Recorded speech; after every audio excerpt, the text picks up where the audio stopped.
นาวิกโยธินสหรัฐดำเนินการฝึกการซักซ้อมต่อต้านการโจมตีบนแคมป์ฮันสันโอกินาวาเจแปน30 ตุลาคม 2023 กองพันที่ 3 กรมนาวิกโยธินที่ 5 ดำเนินการฝึก Counter Assault Rehearsal Exercise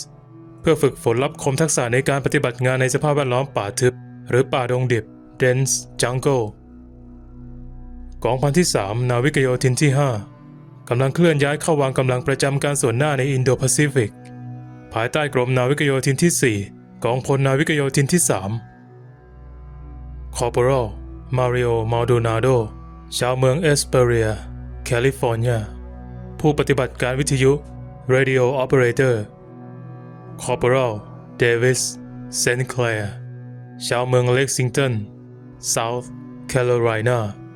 หัวหน้าชุดพลซุ่มยิงระยะไกล Scout Sniper Team Leader ทำการสำรวจเขตลงสู่พื้น Landing Zone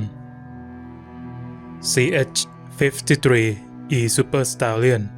เฮลิคอปเตอร์ขนาดใหญ่เตรียมลงจอดนาวิกโยธินสหรัฐทำการบรรทุกกำลังพลขึ้นไปยังเฮลิคอปเตอร์และดำเนินการส่งลงกำลังพลออกจาก CH-53E Super Stallion MV-22 Osprey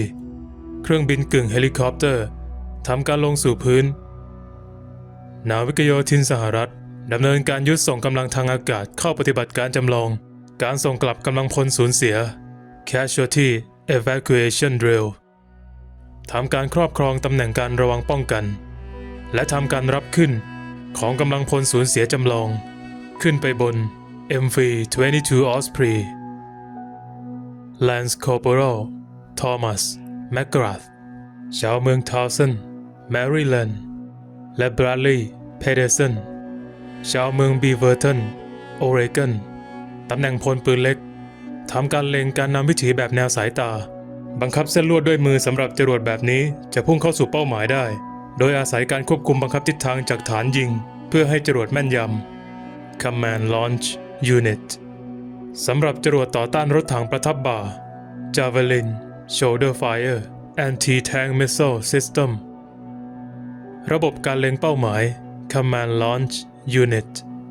ติดตั้งเทคโนโลยีตรวจจับความร้อนรังสีผลปืนประทับบ่าหน่วยคำสั่งเครื่องยิงแบบใช้ซ้ำได้ Command Launch Unit CLU ออกเสียงว่า Clue ซึ่งเป็นองค์ประกอบการกำหนดเป้าหมายของระบบ2 ส่วน Clue มีมุมมอง3แบบซึ่งใช้ในการค้นหากำหนดเป้าหมายและยิงขีปนาวุธและอาจใช้แยกจากขีปนาวุธเพื่อใช้เป็นกล้องจับความร้อนแบบพกพาบุคลากรทหารราบไม่จำเป็นต้องติดต่อกับกำลังพลรถหุ้มเกราะและรถถังที่มีระบบตรวจจับความร้อนอีกต่อไปสิ่งนี้ทำให้พวกเขามีความยืดหยุ่นมากขึ้นและสามารถรับรู้ถึงภัยคุกคามที่พวกเขาไม่สามารถตรวจพบได้นาวิกโยธินสหรัฐทำการระวังป้องกันและพรางปืนให้กับอาวุธปืนกล M240 Bravo Machine Gun เฮลิคอปเตอร์โจมตีนาวิกโยธิน AH-1C Viper เข้าร่วมในระหว่างดำเนินการฝึก Major General พลตรีคริสเตียน เวิร์ดแมนพูดคุยกับเหล่านาวิกโยธินพลตรีเวิร์ดแมน Commanding General of 3rd Marine Division ผู้บัญชาการกองพลนาวิกโยธินที่ 3 มอบเหรียญความสำเร็จของกองทัพเรือและนาวิกโยธินให้กับ Staff Sergeant Nicholas Seal รองผู้บังคับหมวด Platoon Sergeant ชาวเมืองเทเรซาวิสคอนซินในระหว่างการฝึก Counter Assault Rehearsal Exercise บนแคมป์ฮันสันโอกินาวาเจแปน1 พฤศจิกายน 2023 พลตรีเวิร์ดแมนกล่าวสุนทรพจน์หลังจากมอบเหรียญความสำเร็จของกองทัพเรือและนาวิกโยธินให้กับ Staff Sergeant Nicholas Seal กองพันที่ 3 นาวิกโยธินที่ 5 พร้อมด้วยกรมนาวิกโยธินที่ 5 จัดตั้งขึ้นครั้งแรกเมื่อวันที่ 8 มิถุนายน 1917 ขณะที่สหรัฐเตรียมรับมือกับสงครามโลกครั้งที่ 1 6 วันต่อมากองพันที่ควบคุมโดยทหารผ่านศึกสงครามสเปนและกบฏบ็อกเซอร์ Rebellion พร้อมเหล่าทหารใหม่จำนวนมากออกเดินทางสู่ฝรั่งเศสรณรงค์การทัพและการรบเช่นยุทธการ Bois de Bello VRC ชาโตเทียรีปงอามูซงลีเมเซกเตอร์เฟอร์คีมิลส์อาร์กอนปลองมงซงมิเชลลูฟงคูและซัวซงส์นั่นพิสูจน์ให้โลกเห็นว่ากองพันรู้วิธีการต่อสู้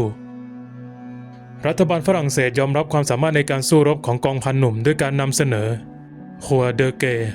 ทหารผ่านศึกร่วมกับฟูคาเจสายยงยศและเปลี่ยนชื่อสถานที่สำคัญของฝรั่งเศสบีโลวูดเป็นบัวเดลาบริเกตเดมารินหรือ Wood of the Marine Brigade พื้นป่าแห่งกองพลน้อยนาวิกโยธินในเดือนสิงหาคม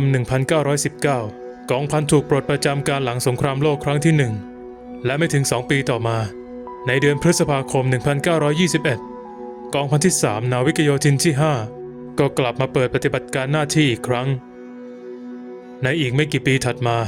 นาวิกโยธินของกองพันที่ 3 ปฏิบัติหน้าที่ในทะเลแคริบเบียนและแผ่นดินสหรัฐในเดือนมีนาคม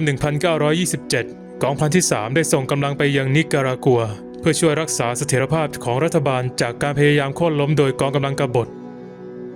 เป็นเวลา 6 ปีกองพันได้ช่วยเหลือรัฐบาลนิการากัวจนกระทั่งสันติภาพกลับคืนมาในที่สุด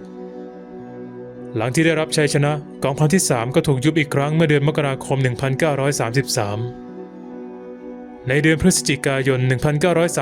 1934 กองพันที่ 3 ได้รับการเปิดใช้งานอีกครั้งเป็นครั้งที่ 4 และจะปิดปฏิบัติงานในเดือนมีนาคม 1935 ไม่นานก่อนสงครามโลกครั้งที่ 2 ในเดือนเมษายน 1940 กองพันที่ 3 ได้รับการเปิดใช้งานอีกครั้งการสู้รบในสงครามโลกครั้งที่ 2 พบนาวิกโยธินกองพันที่ 3 ที่โกดาคาเนลนิวกินี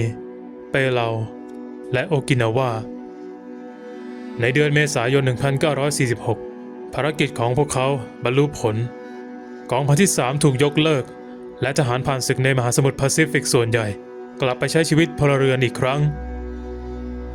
ในช่วงเดือนตุลาคม 1949 กองพันที่ 3 นาวิกโยธินที่ 5 ได้เข้าประจำการในเกาะกวมระหว่างเดือนสิงหาคม 1950 กองพันได้ส่งกำลังไปต่อสู้กับกองกำลังคอมมิวนิสต์ที่บุกรุกสาธารณรัฐเกาหลีชื่อยุทธการต่างๆเช่นปูซานปริมณฑลอินชอนโซลและอ่างเก็บน้ำโช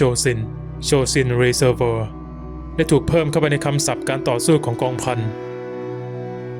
เมื่อสงครามสิ้นสุดลงกองพันที่ 3 ก็เดินทางกลับสหรัฐอเมริกาโดยตั้งฐานที่แคมป์เพเดลตันโดยเป็นส่วนหนึ่งของกองกำลังโลกเสรีที่พร้อมจะเคลื่อนย้ายเข้าวางกำลังประจำการในทุกที่ที่ต้องการนักรบที่มีประสบการณ์การต่อสู้ตั้งแต่เดือนมิถุนายน 1966 ถึงเดือนมีนาคม 1971 กองพันที่ 3 อยู่ในการรบที่ดุเดือดอีกครั้งคราวนี้ในเวียดนามชื่อยุทธการใหม่ได้เข้ามาสู่ประวัติศาสตร์ของกองพันของฉันชูไลดานังกวางนำเกซอนอันวาและรอสคอมแบทเบสได้ถูกจารึกไว้ในความทรงจำของนาวิกโยธินรุ่นต่างๆในวันที่ 1 ธันวาคม 1990 กองพันตอบรับการร้องขอของประเทศและเคลื่อนกำลังไปยังตะวันออกกลางเพื่อสนับสนุนปฏิบัติการ Desert Shield ในฐานะชุดยกพลขึ้นบกของกองพันพร้อมด้วยกองพลน้อยนาวิกโยธินพ้นทะเลที่ 5 ในฐานะส่วนหนึ่งของกองกำลังเฉพาะกิจสะเทินน้ำสะเทินบกที่ใหญ่ที่สุดที่รวมตัวกันนับตั้งแต่สงครามเวียดนามและเสริมด้วยกำลังสำรองจากกองพันสะเทินน้ำสะเทินบกจู่โจมที่ 4 และกองพันรถถังที่ 4กองพันที่ 3 มีความโดดเด่นในปฏิบัติการรบในอัลวาฟราประเทศคูเวตระหว่างปฏิบัติการพายุทะเลทรายระหว่างทางกลับบ้านจากการสู้รบกองพันที่ 3 เข้าร่วมในปฏิบัติการ Sea Angel โดยเคลื่อนย้ายอาหารและเสบียงสำคัญไปยังประเทศบังกลาเทศที่ได้รับความเสียหายจากพายุไซโคลนกองพันที่ 3 ประจำการในเอเชียตะวันออกเฉียงใต้เพื่อสนับสนุนปฏิบัติการเสรีภาพอิรักกองพันถูกส่งไปประจำการเข้าวางกำลังในปี 2003 เพื่อผลักดันการเข้าไปยังกรุงแบกแดดเพื่อขับไล่ซัดดัม ฮุสเซนกองพันถูกส่งไปอีกครั้งในปี 2004 เพื่อยึดเมืองฟาลูจาจากการควบคุมของกลุ่มก่อความไม่สงบในเดือนพฤศจิกายน 2004 กองพันพร้อมด้วยหน่วยอื่นอีกหลายหน่วยได้เข้าร่วมในปฏิบัติการ Phantom Fury และเป็นส่วนหนึ่งของการรบที่ใหญ่ที่สุดครั้งหนึ่งในอิรักจนถึงขณะนี้กองพันที่ 3 นาวิกโยธินที่ 5 เนื่องจากความภาคภูมิใจและความเป็นมืออาชีพในการรบได้รวบรวมเครื่องราชอิสริยาภรณ์ทางทหาร 77 เหรียญตราซึ่งทำให้ความเข้มข้นของการผ่านการทดสอบในการต่อสู้ของกองพันนั้นแข็งแกร่งขึ้นกองพันที่ 3 ฝึกฝนอย่างต่อเนื่องเพื่อรักษาความพร้อมรบในกรณีที่ประเทศของตนต้องการกำลังรบแด่วีรบุรุษผู้พลีชีพในสนามรบกองทัพบกและกองทัพเรือเพ่งมองไปบนฉากสวรรค์พวกเขาจะพบว่าเส้นทางได้รับการปกป้องโดยนาวิกโยธินสหรัฐ U.S. Marine Corps Video by Corporal Noah Marsoc Photo by Corporal Lorenzo Ducato เรียบเรียงและแปลโดยวนาลีฮันเตอร์